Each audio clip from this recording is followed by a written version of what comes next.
وعلیکم السلام ورحمۃ اللہ وبرکاتہ۔ جیسا کہ آپ نے سوال میں پوچھا ہے کہ کیا چین سسٹم بزنس اسلام میں جائز ہے؟ کیا چین سسٹم بزنس اسلام میں جائز ہے نہیں ہے، اس سے پہلے یہ معلوم کریں کہ یہ ہے کیا۔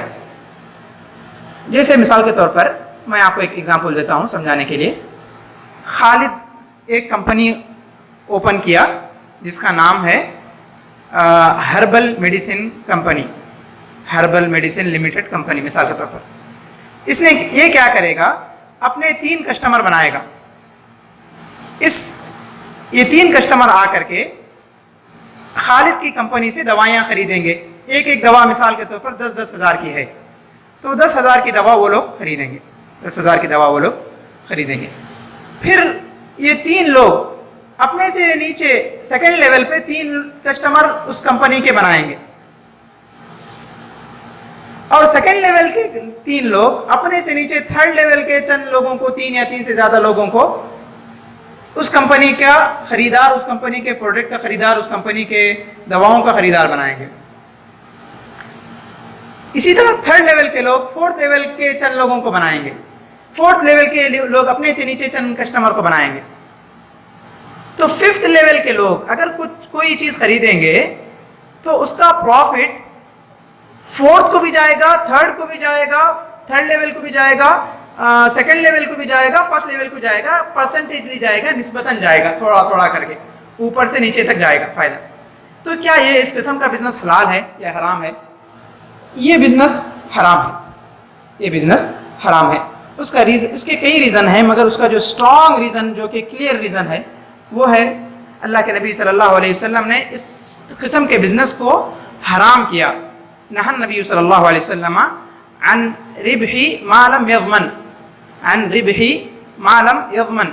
اللہ کے نبی صلی اللہ علیہ وسلم نے ایسا فائدہ لینے سے منع کیا ہے جس کے نقصان کا رسپانسبل اوپر والا نہیں ہے۔ اللہ کے نبی صلی اللہ علیہ وسلم نے ایسا فائدہ لینے سے انکار کیا، حرام کیا، جس کا رسپانسبل اوپر والا، جس کے نقصان کا رسپانسبل، لاس کا رسپانسبل اوپر والا نہیں ہے۔ جیسے خالد کیا کرے گا، اس پروڈکٹ کو 3 آدمیوں کو بیچے گا، نیچے کے 3 آدمی اپنے سے نیچے آدمی کو 3 آدمیوں کو بیچیں گے، پھر وہ 3 آدمی اپنے سے نیچے 3 لیول لوگوں کو بیچیں گے۔ فائدہ تو نیچے سے اوپر تک جائے گا، مگر اگر نیچے والے کا پروڈکٹ نہیں بکا، مان لو 5th لیول کے لوگوں کا صابن وہ کسی دوسرے کو نہیں بیچ سکے اور وہ نقصان ہو گیا، وہ صابن ایکسپائری ہو گیا، دوسرے کسٹمر کو ڈھونڈتے کسٹمر ملے نہیں اور صابن کا ایکسپائری ہو گیا، یا جو دوا بیچ رہے تھے وہ دوا بیچتے یعنی لوگوں کو تلاش کرتے رہے، مگر نیچے کے لوگوں کو یعنی 5th لیول کے لوگوں کو 6th لیول کے لوگ نہیں ملے۔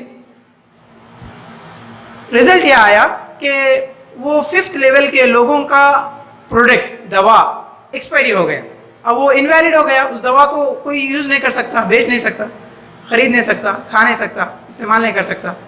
تو وہ جو انویلڈ ہو گیا تو اس کا نقصان کس کو ہوا؟ 5th والوں کو، 5th والے لیول والوں کو ہوا۔ سوال یہ ہے کیا یہ نقصان خالد کو بھی بیئر کرنا پڑے گا؟ خالد بھی اس نقصان میں شریک ہوگا یا نہیں ہوگا؟ پارٹیسپیٹ ہوگا نہیں ہوگا؟ شیئر ہوگا نہیں ہوگا؟ آنسر یہ ہے کہ نہیں ہوگا۔ یعنی اس قسم کے چین سسٹم بزنس میں صرف نیچے والے کا فائدہ اوپر جائے گا، نیچے والے کا نقصان اوپر والے کو نہیں جائے گا۔ یا سمجھو نیچے والے کا پروڈکٹ انویلڈ ہونے کے بجائے اچانک چوری ہو گیا یا کچھ بھی گم ہو گیا، تو کون اس کا رسپانسبل ہے؟ خالد اوپر والا بولتا ہے اس کا رسپانسبل آپ ہی ہیں۔ انویلڈ ہو گیا، ایکسپائری ہو گیا پروڈکٹ تو آپ ہی ہیں، چوری ہو گیا تو آپ ہی ہیں۔ اوکے ٹھیک ہے، جب اس سے کہتے ہیں اگر بک گیا تو اس کا فائدہ مجھے ہونا چاہیے۔ اب سوال یہ ہے فائدہ ہونا چاہیے، نقصان نہیں ہونا چاہیے۔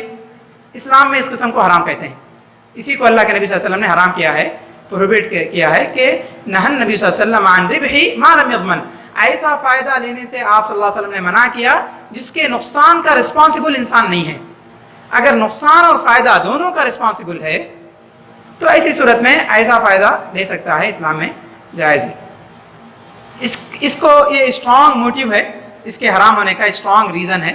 اس کے علاوہ اور بھی کافی ریزن ہیں اس کے علاوہ اور بھی کافی ریزن ہے، اس میں انڈائریکٹ ربا بھی آتا ہے، وہ کیسے آتا ہے اس کی تفصیل ہے، بہرکیف جو کہ واضح کھل کر کے ہے. جو بھی چین سسٹم میں کام کر رہے ہیں، جو لوگ جائز کہتے ہیں، آپ ان سے صرف ایک کوشچن یہ کرو کہ اگر آپ کا پروڈکٹ جو 5th لیول والوں کا پروڈکٹ اگر کسی کو نہیں بکا، وہ بیچے نہیں کسی کو، وہ ایکسپائری ہو گیا اور پروڈکٹ لاس میں آ گیا، تو اس کا لاس اوپر والے کو بھی جائے گا کیا؟ اگر وہ کہتے ہیں کہ جائے گا، اوپر والا بھی اس لاس کو بیئر کرے گا، تو تب وہ جائز ہے. اگر وہ کہتا ہے کہ اوپر والا جائز نہیں ہے، اوپر والے کو لاس نہیں جائے گا، صرف پروفٹ جائے گا، تو یہ حرام ہے. اللہ کے نبی صلی اللہ علیہ وسلم نے اس قسم کے معاملے کو حرام کیا ہے. اگر لاس بھی جاتا ہے اوپر کو، فائدہ بھی جاتا ہے، تو اس کو ڈیلرشپ کہتے ہیں. اس کو ڈیلرشپ کہتے ہیں. جیسے ڈیلرشپ میں یہ ہوتا ہے، کسی ایک میڈیسن کمپنی والے اپنا پروڈکٹ آپ کی دکان میں لا کر کے رکھتے ہیں، بکے گا تو فائدہ ان کو جائے گا، نہیں لاس ہوگا تو اس لاس کا بھی ذمہ دار آپ بھی ہوں گے، وہ بھی ہوں گے، پرسنٹیجلی ہوگا، یعنی فائدہ بھی 50% آپ کو ہوگا، فائدہ 50% ان کو ہوگا. نہیں بکے گا، خراب ہو جائے گا، کچھ بھی ہو جائے گا، تو لاس بھی